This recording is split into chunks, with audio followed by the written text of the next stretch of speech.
Hola, ¿cómo están? Buenas noches. Bienvenidos a nuestra primera reunión del año.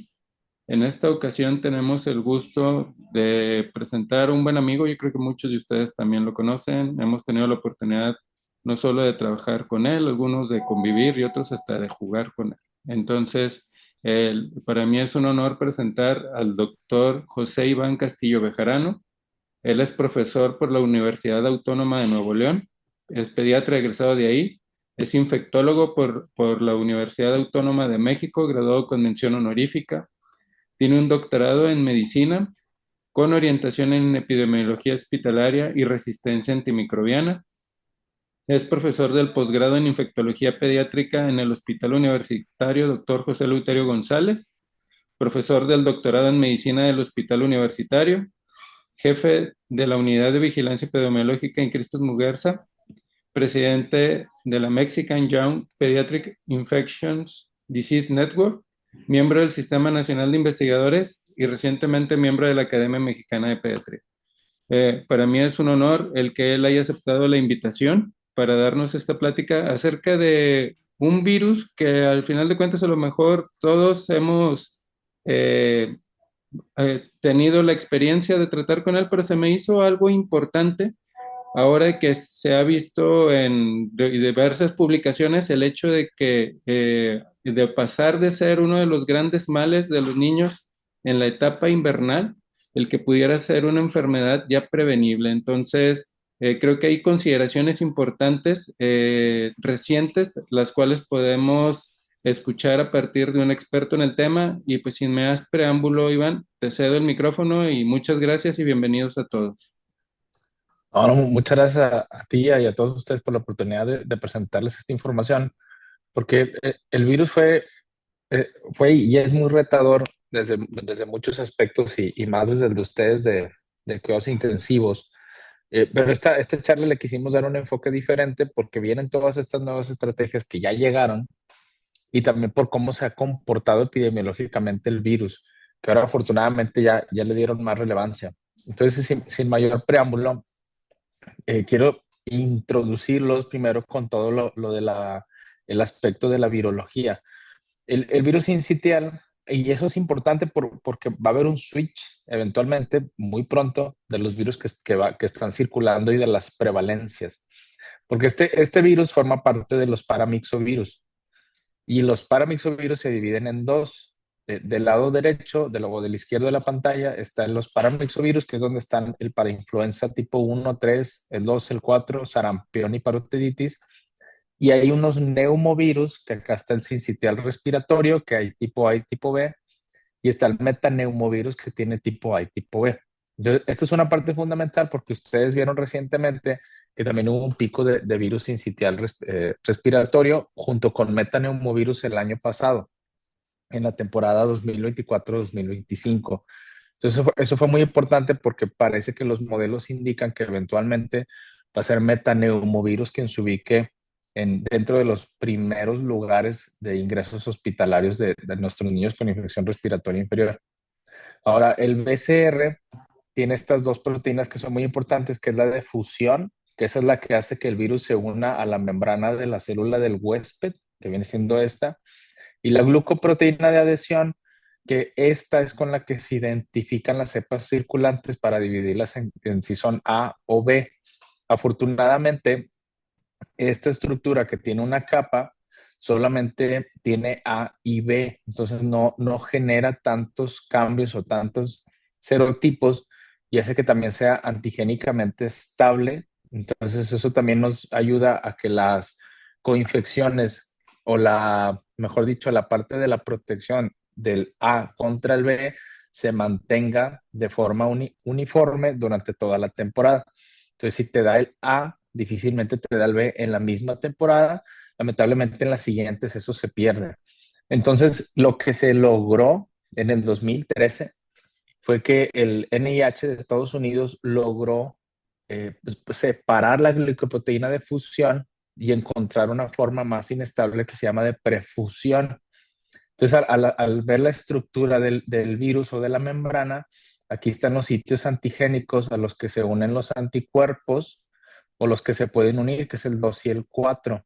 Entonces lo que lograron fue, digamos que lo pudieron aislar un poco más y poder generar a través de esto los anticuerpos que ahorita tenemos monoclonales o la vacuna que está dirigida también contra la proteína prefusión, de manera que al unirse, hacerse posfusión, ya se hace un trímero, se fusiona con la membrana y ya genera una facilidad para que el virus se pueda adherir a nuestro organismo. Entonces, este fue el hallazgo que hizo que nacieran los monoclonales y este hallazgo también fue muy importante porque nos ayudó a entender también mucho todo lo de la fisiopatología, porque una vez que ingresa el virus incitial respiratorio, si tú tienes IgGs maternos, hablando por el tema de la vacuna, lo que genera es que se regule la respuesta de la señalización de la respuesta inmune del humano o en este caso del bebé. Entonces, en nuestro paciente, la presencia de estos IgGs hace que esto se regule, que genere mejor células B de memoria y genera también una regulación de la cantidad de interleucinas y de interferón gamma que se produce. Entonces, en los pacientes que no están vacunados o los hijos de mamás no vacunadas o los pacientes sin monoclonal, lo que tienen es una falta de la regulación de la respuesta o de la señalización de esta parte de que es el TLR, que son como los que mandan la señal del sistema inmune, y al tenerle inmaduro es lo que genera que se disparen todas las sustancias inflamatorias, todas las citocinas, y aparte de estar inmaduro, genera muy poca respuesta de TH1 del sistema inmune, lo que genera a su vez que tenga muy baja respuesta humoral y que pueda generar inmunidad a largo plazo. Entonces, todo esto se ha logrado cada vez dibujar más en este espectro de respuesta inmune del virus sincitial respiratorio, donde tenemos la parte de la memoria, la inflamación eosinofílica y neutrofílica y la citopatología directa del virus conviviendo con toda la respuesta primaria del huésped dentro del epitelio respiratorio, que hace que después se genere lo que se conoce como el sincitio.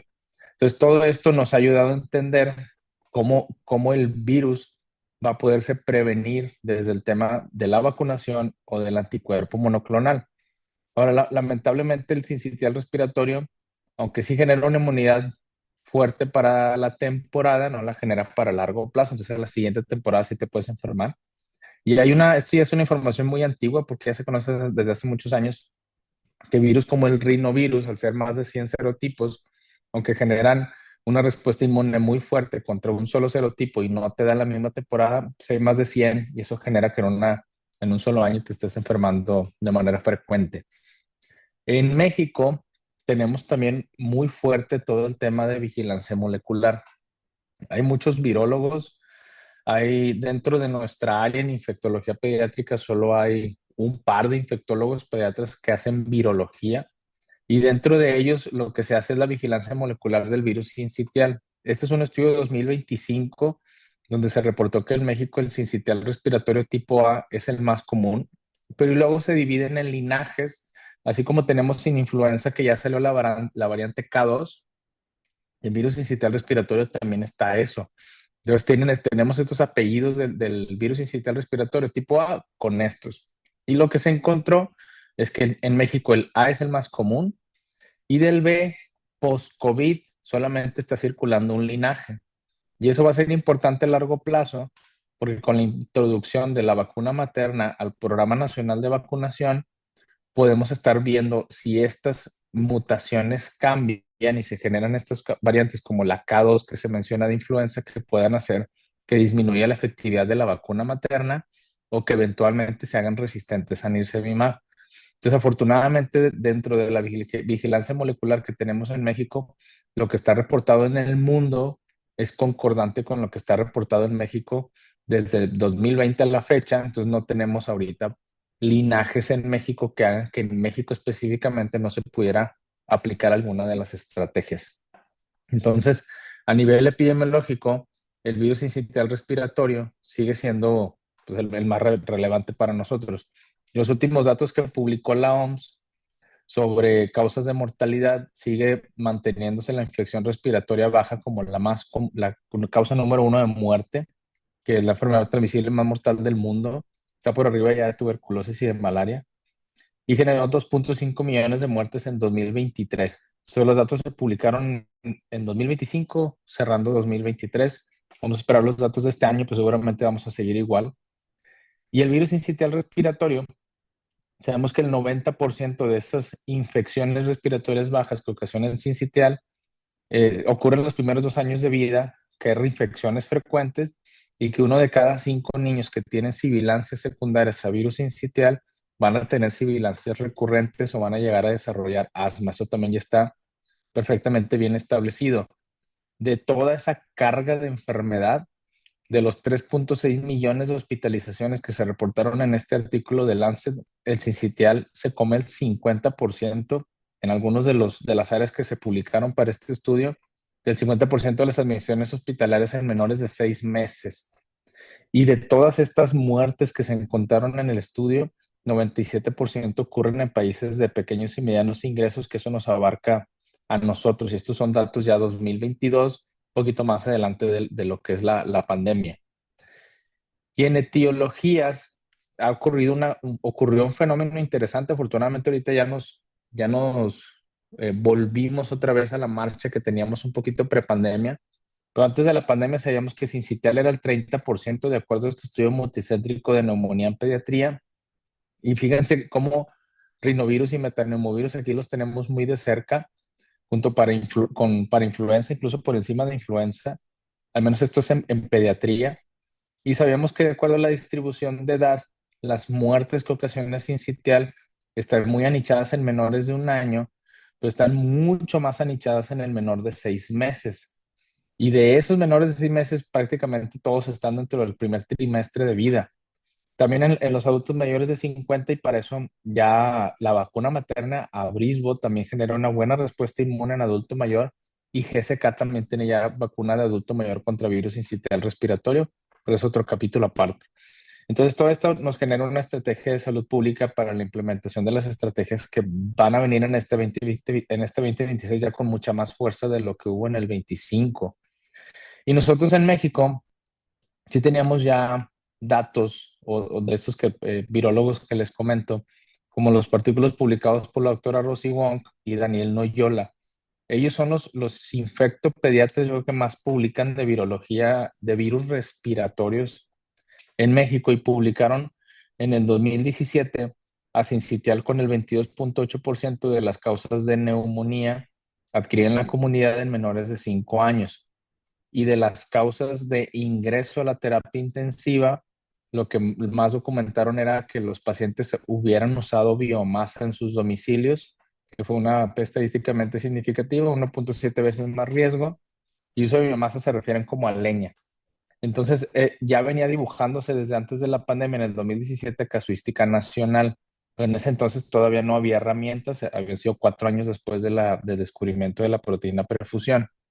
Entonces ya se conoce cada vez más el comportamiento de los virus respiratorios. Y hablando de sincitial, nosotros tenemos como el nicho de toda frontera. Entonces en frontera tenemos un comportamiento temporal invernal o por temporada, como ya se conoce, pero en países que tienen comportamientos tropicales, o donde los predominan los meses lluviosos o zonas húmedas, ahí es donde más se anicha el sincitial, como en Tailandia, Sudáfrica, Bangladesh o Guatemala. Pues nosotros en México lo tenemos también así. En Yucatán, ellos tienen una estacionalidad adelantada. Entonces, ellos tienen el pico máximo de virus sincitial en septiembre, igual que de influenza. Por eso Yucatán y toda la península ha estado abogando desde hace muchos años que ellos tengan un programa de vacunación del Polo Sur, para que ellos puedan tener un acceso más rápido a la vacuna que el actual que se pone. O sea, para cuando llega a Yucatán ya pasó la parte más fuerte de influenza y en esta ocasión de virus sincitial. Entonces es su segundo virus más frecuente. Este artículo fue igual publicado en este año, de hecho, salió en enero del 2026, y ellos igual notan que el 78% de sus casos pediátricos requieren atención de urgencias, y notaron en post-pandemia brotes inusuales de adenovirus, de casos severos, particularmente en el 2022 y 2023. Y de hecho en esos años tuvimos pacientes que tuvieron lo que se conoció como hepatitis de origen desconocido. No sé si lo recuerden, que hubo en Europa un brote de hepatitis de origen desconocido. Nadie sabía qué era, pero el 40% habían tenido aislamientos de adenovirus. y aquí en Monterrey tuvimos alrededor de 5 casos de hepatitis de origen desconocido que se quedó catalogado como con ese estatus, pero también tuvieron aislamientos de norovirus y adenovirus. En coinfecciones, ellos notan que hay un aumento drástico de pacientes coinfectados en la época post pandemia. Y me parece que eso lo pudiéramos también nosotros notar. Es decir, nuestros casos que están ingresando con, con panel respiratorio por PCR, ya es muy normal tener 2 o 3 virus detectados. Y eso se asocia a un mayor ingreso hospitalario y a un mayor riesgo de ingreso a terapia intensiva. Este deporte de Yucatán nos deja varios mensajes, entre ellos que la temporalidad la tienen diferente y ya empiezan a dibujar que las coinfecciones son más comunes en la pospandemia y que pueden tener más riesgo de ingresos a terapia intensiva. Y todos estos cambios en el contexto de la pandemia por COVID, que fueron por medidas no farmacológicas, sí hicieron que la circulación cambiara totalmente o se adelantara de los picos que teníamos muy normales en la prepandemia, por ejemplo, que es México, Estados Unidos y Canadá, a un comportamiento totalmente diferente donde se aplana por las medidas no farmacológicas y luego se vuelve a hacer la jorobita y se dispara el número de casos. Entonces ese mismo comportamiento se vio en muchas partes del mundo. En Australia, después del relajamiento de medidas, se vio aquí el disparo de la actividad de la post cierre de fronteras. En Japón también se vio así y en Reino Unido también se vio así, que a diferencia de otros años, que es toda esta parte, en lugar de arrancar en octubre, ellos tuvieron el arranque en agosto. Y eso también se publicó en muchas revistas europeas y nosotros lo vivimos aquí. Cuando se hizo el regreso escolar, teníamos casos de sincitial reportados en julio, en agosto y a principios de septiembre en esos años. Ahorita actualmente la dinámica también en México ya está bien reportada y muy bien dibujada por autores nacionales como esta de Jalisco que se publicó en el 2024, que la disrupción por medidas no farmacológicas generó una supresión profunda de influenza sincitial y metaneumovirus, al grado que un linaje de influenza dejó de circular desde el 2019, desapareció y ya no forma parte de la vacuna. El único virus que se siguió comportando igual fue el rinovirus slash enterovirus, ya que no se puede diferenciar por el panel, pero esos mantuvieron circulación incluso durante el confinamiento y pudiera eventualmente ser un candidato a vacuna si no fuera por la cantidad de serotipos que tiene, que les mostraba que son más de 100 y va a ser muy difícil tener una vacuna que abarque a todos, pero la cantidad de ingresos hospitalarios que genera Rino es importante. Y post pandemia, en el 2022-2024, el Sincitial hizo el desplazamiento temporal, arrancó en agosto con mucha más intensidad y los mecanismos ecológicos nos impactaron porque los que conducieron a todo esto fue la deuda inmunitaria poblacional y las medidas no farmacéuticas. Y esa deuda inmunitaria quedó muy bien documentada. Hay algunos que no están muy de acuerdo con el término, el término es lo de menos, pero a lo que se refiere es que la falta de exposición viral hizo que la exposición se moviera de rango de edad y los niños tuvieran una falta de mecanismos regulatorios de la respuesta inmune ante las infecciones. Y por eso tuvimos de repente niños más grandes teniendo su primer acercamiento a virus sincitial respiratorio.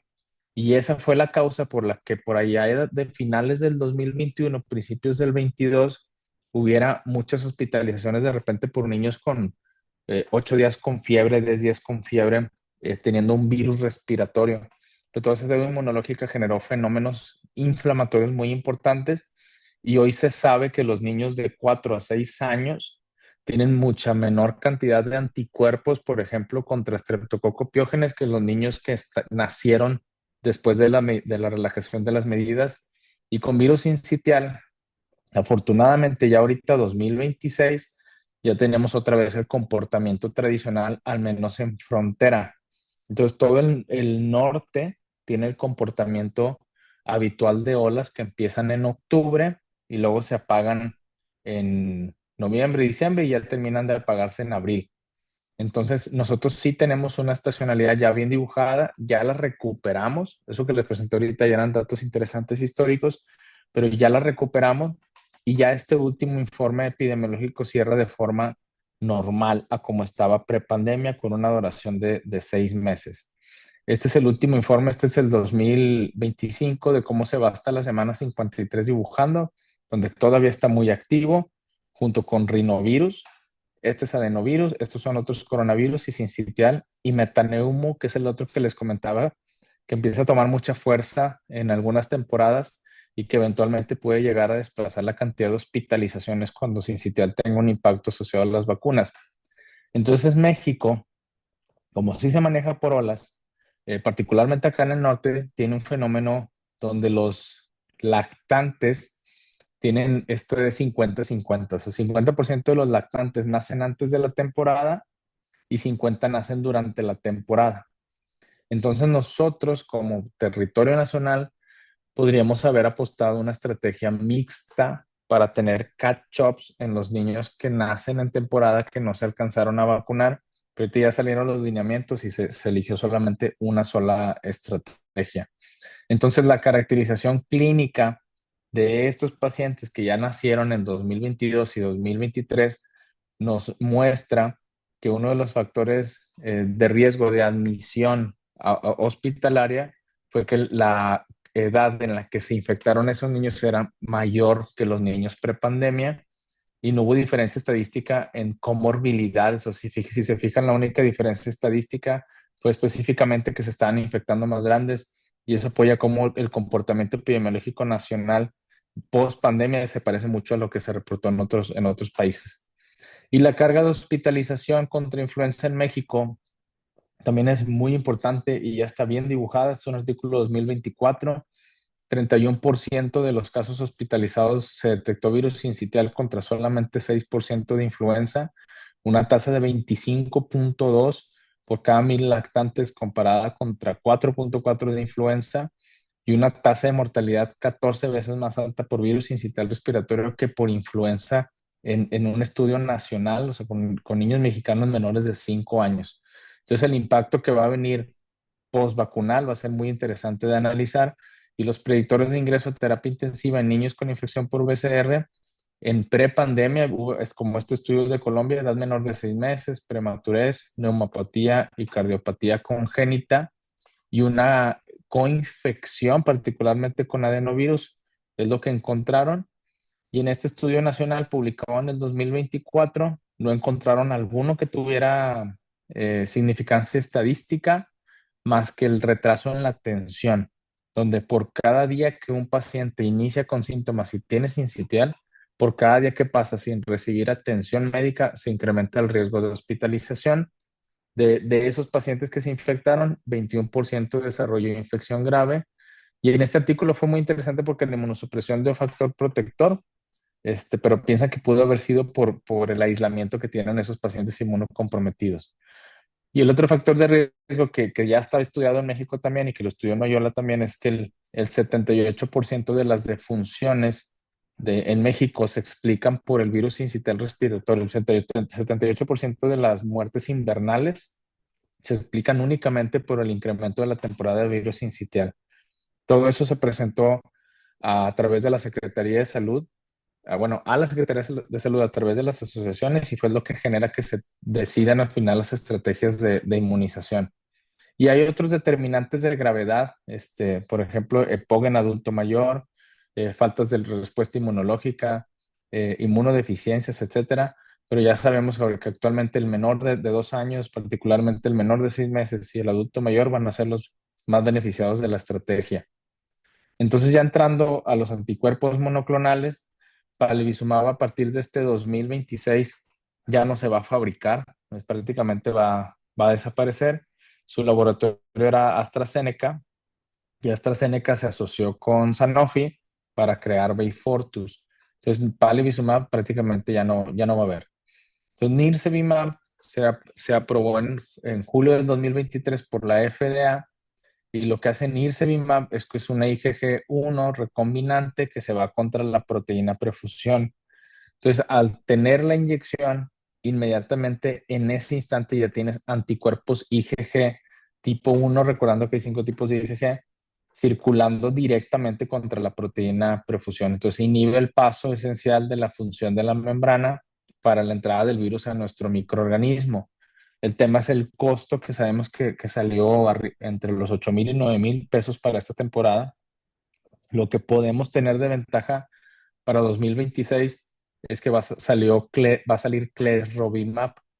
No lo incluí en la presentación porque no tiene permiso todavía por COFEPRIS, pero se acaba de autorizar por FDA en diciembre y en agosto se espera que tenga autorización por COFEPRIS y que nosotros lo tengamos al mismo tiempo para poderlo ofrecer a los pacientes que Nirsevimab. Entonces puede que eso nos ayude con el costo. Y Nirsevimab tuvo una respuesta extraordinaria, reducción del 70% de riesgo comparado contra placebo para infección respiratoria aguda grave y riesgo de hospitalización, disminución del 77,7%. Entonces fue una maravilla, totalmente seguro. Incluso se interrumpió el estudio que se estaba haciendo para hacer esa publicación del New England y de tan beneficioso que fue la aplicación de Nirsevimab. Y Nirsevimab ya tiene estudios de comparación contra Palivizumab, donde Nirsevimab fue superior a Palivizumab en la prevención de hospitalización en todos los niños, incluidos niños sanos o con comorbilidades, y con eso decidí para esta presentación ya no incluirlo, ya que ya no va a estar. Entonces, Nirsevimab para primera temporada, menos de 5 kilos son 50 miligramos y más de 5 kilos son 100 miligramos. El tema es que para segunda temporada son 200 miligramos y lo que vimos es que hubo un desabasto. Ahí sí se pueden aplicar dos de 100, sí se puede, uno en cada el lado del lado del cuerpo, pero el costo se va al doble. Entonces, nada más para también como quedar en claro de que sí está autorizado que se pongan varias dosis, pero para alcanzar esos 200 miligramos, pero el costo es lo único que se va a disparar. Entonces, se trata de priorizar al menor de 6 meses o de 6 a 8 meses con alto riesgo de complicaciones. Ahora, en la segunda temporada, algunos consensos, como este en el que fui, un consenso nacional del que fui autor, pero este fue en el 2024, donde con algunos otros infectólogos y neumólogos se decidió que para la segunda temporada recomendábamos idealmente enfocarnos en pacientes de alto riesgo, como estos que se ven aquí en la diapositiva. El tema son las 200 miligramos y que también es un derecho a la salud. Entonces, si un paciente no es de alto riesgo y lo quiere adquirir, pues está en todo su derecho de hacer la compra. Entonces, en la proposición de valor, pues prácticamente se comió Palivizumab. Nirsevimab se puede poner universal para todos los pacientes en su primera temporada. La efectividad es de mayor a 70% en reducción contra 45-55 en Pali. Y el tratamiento es una sola dosis, acá eran 5 dosis. Entonces, prácticamente por eso Palivizumab se ve del mercado. Y hay un estudio de vida real que se llama Harmony, que lo que ellos hicieron fue ver, bueno, ya cómo le fue ahora en vida real y fue incluso mejor porque la hospitalización alcanzó la prevención una efectividad de 83% y de infecciones muy graves con ingresos a terapia intensiva de 75,7% y de hospitalización, que esto también es algo muy interesante, tuvo un 58% de efectividad para prevenir hospitalización por cualquier causa de neumonía viral. O sea, ni siquiera que fuera sincitial respiratorio. Aquí no se les hizo una prueba de PCR, sino que todas las causas de neumonía viral, también hubo un 58% de prevención, lo que pudiera sugerir protección contra otros microorganismos o un entrenamiento inmunológico que pudiera hacer que los pacientes se vieran beneficiados también aunque les dé, por ejemplo, metaneumovirus. Entonces, lo que hizo Chile, porque ya hay datos latinoamericanos, Chile decidió meter Nirsevimab y lo metió para todos los recién nacidos. En Chile se pone al nacimiento en cunas, le ponen BCG, hepatitis B y Nirsevimab, y con eso se van todos los pacientes a su casa. Y lo que ellos ya notaron, porque ellos ya llevan desde el 23 poniéndolo, es una disminución de tensiones médicas de infecciones respiratorias agudas bajas de 76% menos hospitalizaciones por BCR, 78% menos ingresos a terapia intensiva pediátrica Y de manera muy interesante, en el 2024 fue el primer año en toda la historia de Chile donde no hubo ninguna defunción por virus sincicial respiratorio.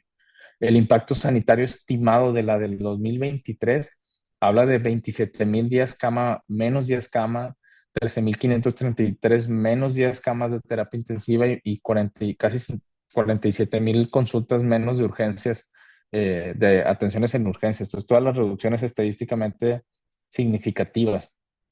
Y ellos, en el efecto de saturación hospitalaria, también ya tienen reportado, particularmente en el 2023, que es esta sombra verde, que hubo picos de ocupación muy reducidas para la estrategia. Entonces, al hacer el análisis económico de los costos directos, vieron que aplicarlo a menores de 6 meses y recién nacidos en temporada y pacientes de alto riesgo que van a atravesar su segunda, les dio un ahorro neto de casi 2,5 millones de dólares. Y el costo por dosis fue de $225, buscando un equilibrio de $237. Y en resumen de ese punto, quiere decir que el haber tenido el Nirsevimab con estos costos no solamente hizo que se ahorraran dinero, sino que también ganaron dinero, con la prevención de la cantidad de gastos que se dejaron de hacer para este tipo de población. Entonces, ellos tuvieron, en un momento en el 2023, tuvieron Palivizumab y Nirsevimab, y aún teniendo los dos, se estaban ganando entre alrededor de $60 por cada paciente, porque vieron que por cada 35 pacientes que vacunaban con el Nirsevimab se ahorraban una hospitalización. O sea, el número a tratar era muy bajo, 35, para que un paciente ya no se hospitalizara. Entonces, en el 2025 ya ellos tienen esto. Este es el reporte del 2025 de Chile, donde la prevalencia de virus respiratorios se revisa, y fíjense cómo virus incital está aquí. O sea, solamente un 0,3% de los casos detectados de virus respiratorios corresponden a virus sincitial. Y comparado con los años previos, donde este azul era virus incital respiratorio, ahorita está muy disminuido, y de los que ven aquí, prácticamente no han tenido ya casi hospitalizaciones, incluso temporadas sin defunción. Con estos resultados, Paraguay decidió meterlo también a su país, y ellos decidieron aplicárselo a todos los recién nacidos que hayan nacido entre enero y julio, y los prematuros nacidos antes de la temporada, menos de 32 o menos de 1,500 gramos, y a los lactantes con cardiopatías congénitas hemodinámicamente significativas les hicieron un catch-up hasta los 24 meses. Con esa estrategia ya tuvieron es porque esto acaba de ocurrir, por eso todavía la diapositiva tiene una nota periodística porque lo acaban de meter, pero ya reportaron ahorita en enero 2026 una disminución de casos, una disminución de muertes, y prácticamente en el grupo de todos los bebés menores de 6 meses que recibieron esta estrategia, en ese grupo no ha habido ningún fallecimiento. Entonces ellos van a cerrar probablemente en abril con su primera temporada sin fallecimientos en el grupo vacunal, y probablemente en este 26, temporada 26-27, ya cierren su primera temporada también sin muertes. Y aquí está el pico de 2025 y 2024, que aunque todavía tiene una cantidad de casos muy similar entre cada año, las hospitalizaciones ya se cayeron. Que eso lo pueden ver aquí abajito, de los ingresos a UCI.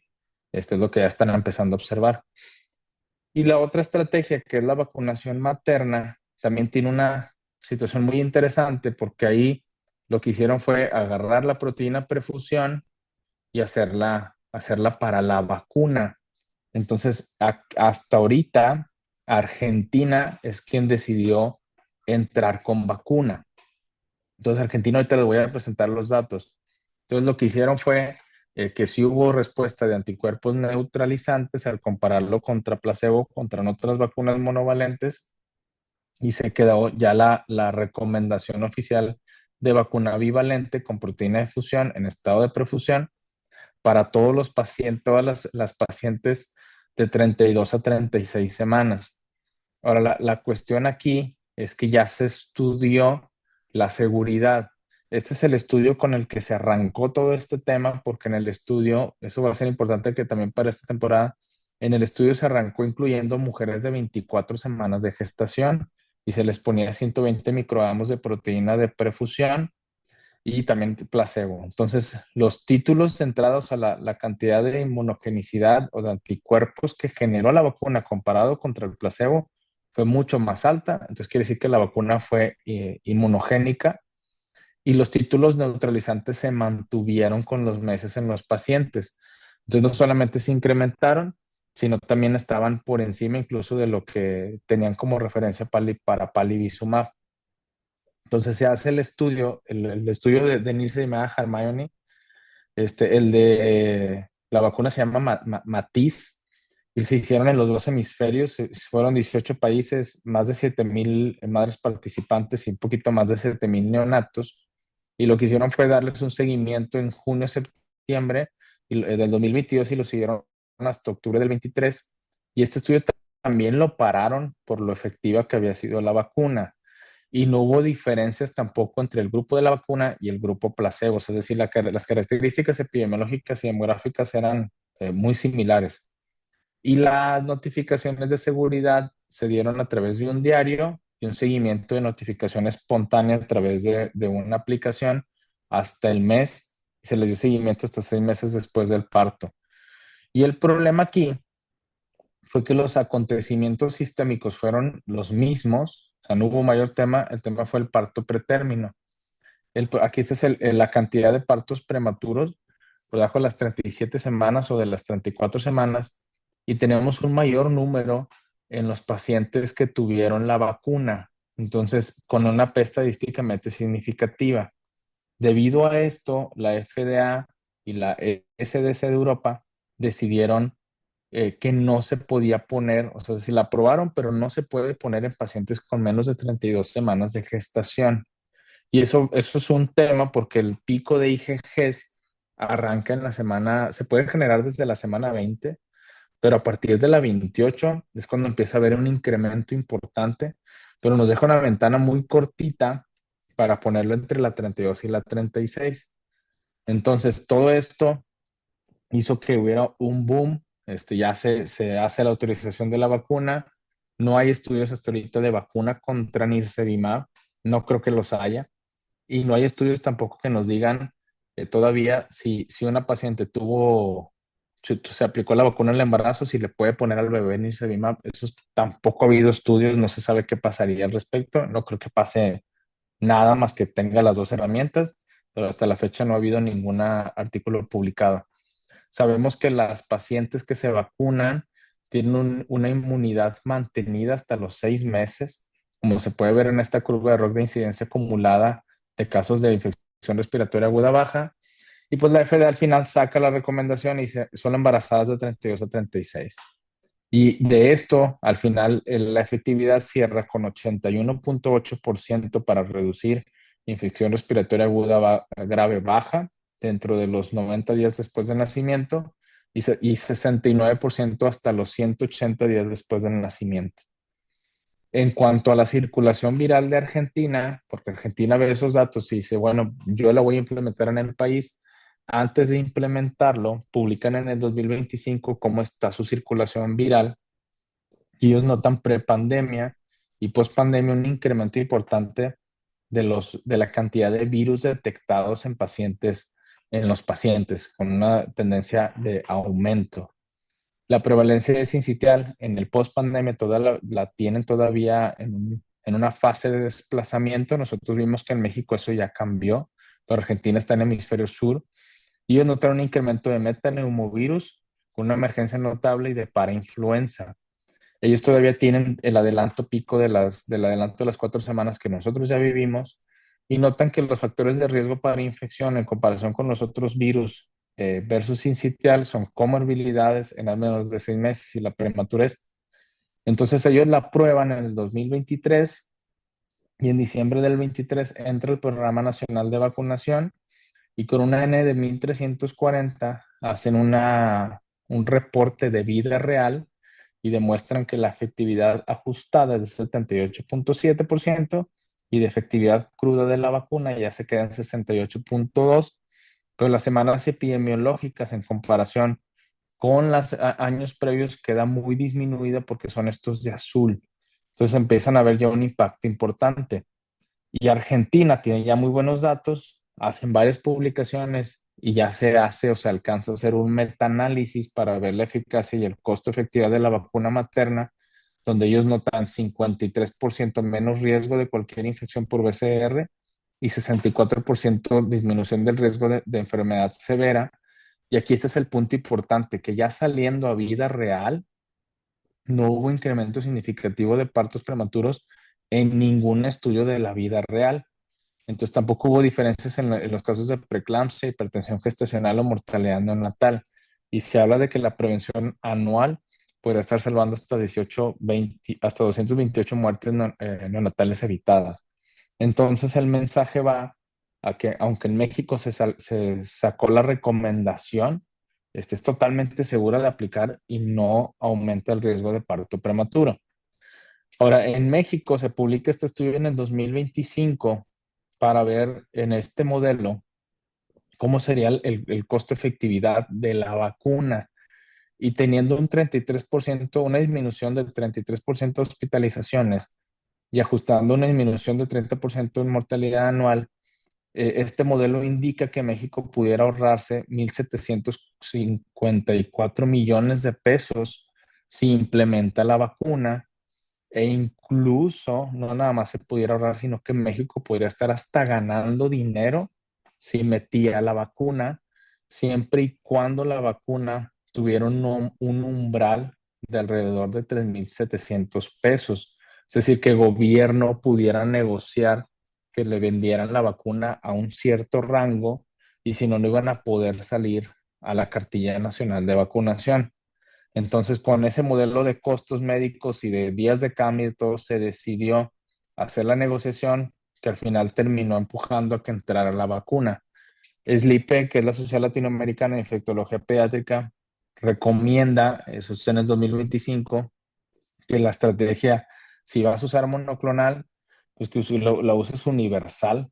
Todos los pacientes que reciben deben de recibir el monoclonal. Si vas a entrar con mixta, pudieras hacer una vacunación materna y de hacerle el catch-up a los grupos no protegidos, por ejemplo, hijos de madres no vacunadas, pacientes que hayan nacido antes de 14 días post vacunación porque no alcanzaron a hacer paso de IgG, prematuros de menos de 34 semanas de gestación.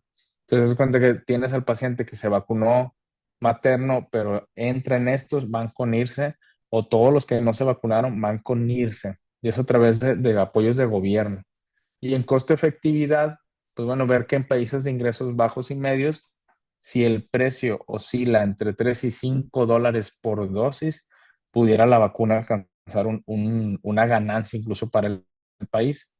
Y en el último posicionamiento nacional, que en este no participé yo, que fue el de 2025, se quedó por recomendación del panel el uso de monoclonales en el primer año de vida para población de alto riesgo, NIRSE sobre PALI, no utilizarlo a nivel hospitalario. Si llegan a tener pacientes que están en la terapia intensiva, pues no se podría poner al vecino para prevenir el brote.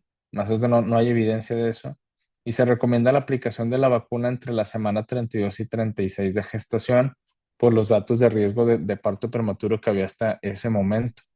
Entonces, con toda esta evidencia, el lineamiento nacional que se acaba de publicar para 2026 nos marca que en la cartilla de vacunación se va a incluir la vacuna contra virus incital respiratorio y se considera que van a intentar tener una dosis para el 91.7% de las personas gestantes que van a culminar su embarazo en la temporada invernal. Entonces van a intentar tener un factor de pérdida de 3 a 5%, pero al menos en el papel, digámoslo así, se van a vacunar al más del 90% de las mujeres gestantes en la temporada invernal y pues vamos a ver si eso se pone en práctica para el 2026. Lo que sí es un hecho es que en este artículo publicado en el 2026, que también salió ahorita en enero, dice que en una encuesta el 72% de las familias aceptarán o aceptarían ponerse al menos una estrategia, o el monoclonal o la vacuna, pero 72% la aceptarían. No hay diferencia entre vacuna o unirse, es decir, no 61 contra 60. Y de los factores asociados a mayor aceptación era si la mamá ya se había vacunado con TDAP, si la familia está enterada de lo grave que puede ser el virus incital respiratorio y si un médico se lo recomienda. Curiosamente, en contra de vacunarse o de ponerse en monoclonal, fue pacientes de familias del alto riesgo, pacientes de alto riesgo, lo cual llama la atención, pero fue lo que son dentro de los sesgos que tienen las encuestas. Y pues bueno, vamos a ver cómo se comporta para el 2026. Entonces, en conclusión, el BCR afortunadamente ya es prioritario para salud pública en México y en México vamos a tener, aunque vamos a tener la vacuna como parte del lineamiento nacional, sí tenemos oportunidad de tener la estrategia mixta porque nos van a dejar tener a la venta el Nirsevimab, o sea, no sé, tampoco no va a estar bloqueado y vamos a tener Clerrovimab seguramente en septiembre.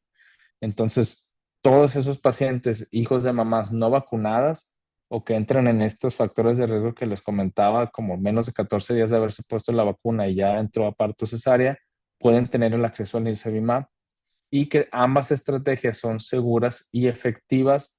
No ha habido hasta el momento ningún efecto adverso serio publicado o de relevancia en la literatura y aún así, la estrategia va a tener una implementación importante para ver en esta temporada, particularmente 26 o 2027, vamos a ver qué virus o cómo se hace el switch, a ver a qué virus empiezan a comer los casos que tenía sincitial para los ingresos a terapia intensiva. Muchas gracias. Y con gusto les comparto ahorita la presentación, se la mando al doctor César y ya se las puede compartir a ustedes sin problema. Gracias, gracias, Iván. De hecho, la sesión queda guardada en nuestra página de YouTube. Ahí va a estar disponible para que la demás gente la pueda volver a ver o puedan compartirla. La verdad es de que muy interesante todo lo que nos platicaste. Creo que hiciste un recorrido muy bueno porque esos fenómenos infectológicos que vimos entre el 23 y el 24 fueron muy interesantes, ¿no? O sea, que si los vamos a volver a vivir, no sabemos. O sea, con eso de que se presentan pandemias, no sé qué, cada 10, 20 años, no sé, no sabemos si a lo mejor nos puede volver a tocar. Pero creo que como pediatras, porque al final de cuentas, mucho de la intención de ver este tipo de sesiones también es de que aquí, aparte de que hay muchos intensivistas exitosos, también hay mucha gente que hace pediatría de forma exitosa. Y creo que esta es una información muy valiosa para todos ellos y para los pacientes, ¿verdad? Primordialmente en el sentido de que yo creo que todos los que hemos hecho nuestra residencia de urgencias tenemos esos recuerdos de los guardias en urgencias, ¿no? O sea, atiborrados en estas épocas y ya sabíamos a lo mejor ahorita pues ya tenemos la facilidad de tener paneles respiratorios, tener el diagnóstico de forma temprana para poder saber qué virus es el que el paciente trae positivo. Antes pues no teníamos esas posibilidades o a lo mejor todavía ahorita en instituciones públicas no lo tenemos, pero es importante conocer al enemigo, ¿verdad? Y al final de cuentas, este es uno de los que se lleva muchos niños por temporada, ¿no? Entonces creo que esta es una gran oportunidad. Sí, no, muchísimas gracias. Y ahora viene también sarampión. Que de Sí, hecho hoy tuvo una en la consulta que ya le mandamos a hacer pruebas. sí, aparentemente ya todos los estados tienen positividad, ¿verdad? De alguna u otra eh, salen positivos, ¿no? De todos los estados. Ya no hay un estado que esté libre de sarampión, ¿verdad? Sí, no, ya no hay ninguno. Y luego iban aprovechando, ¿qué consideraciones pudiéramos tener nosotros como intensivistas con respecto al sarampión? Aprovechando. Fíjense que al menos en Nuevo León nos va a ir bien. Al menos en Nuevo León. Parece que la cantidad de cobertura vacunal que tenemos, si está arriba de 90, pues creo que no nos va a pegar tanto como al sur o como a Chihuahua por todas las comunidades menonitas. Y Jalisco también ahorita está muy mal y Ciudad de México. Pero dentro de las consideraciones que tendría para médicos es revisar su cartilla y ponerse una segunda dosis si no la tienen, particularmente los que nacieron antes del 97. Y los que tienen más de 50, ahí sí podrían estar casi, solo ha habido 28 casos de mayores de 50, entonces porque potencialmente ellos ya tuvieron. Entonces solamente sería actualizar cartilla para el médico. Y para los pacientes, no hay recomendaciones de acelerarles el esquema porque realmente se pone al año, entonces no se lo puedes poner antes porque sería una dosis cero, sería a los 12 y a los 18 meses. Entonces, si tienen pacientes de más de 18 meses que les falta la segunda, ahí sería la recomendación, sería ya pónsela, porque en la nueva cartilla ya viene a los 18 meses. Entonces hay un nicho de niños que tienen ahorita 5 años, 6 meses y tienen la otra cartilla donde todavía se ponía a los 6 años. Entonces todos esos niños que yo estoy viendo, o sea, ya los estoy vacunando para que tengan las dos. Y el tercer punto más importante es que si tienen un caso detectado de sarampión, no se nos olvide la dosis cero, que Ok. es de niños de 6 meses de 6 a 11 meses, a 11 meses con 2 semanas. Si tú le pones una dosis, esa dosis no cuenta, como quiera lo tienes que vacunar al año, pero esa dosis cero se usa para los niños que tienen exposición a sarampión.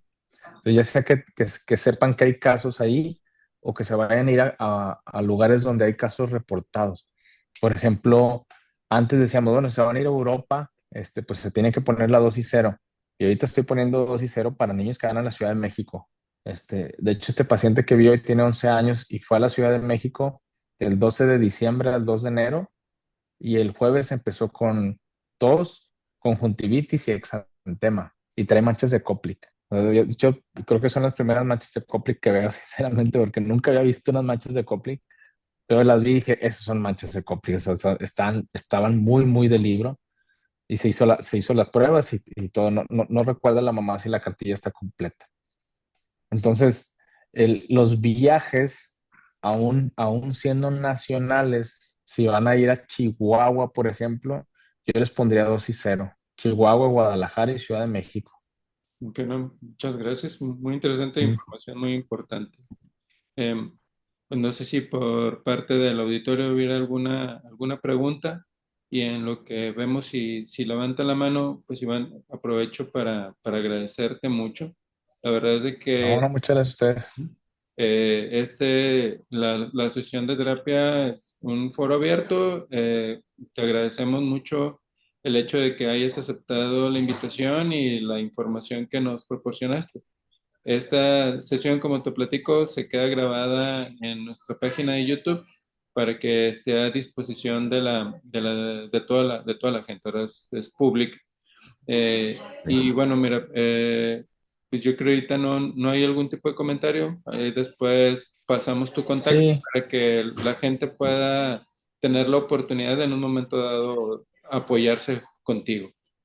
sí, no, no, muchas gracias por la invitación y seguimos ahí en comunicación. Bueno, muchas gracias a todos. Buenas noches. Nos Eh, vemos. Feliz año, aunque ya estamos a 22, pero es la primera vez que nos vemos y pues pásenla bien. Gracias a todos. Sí, nos vemos.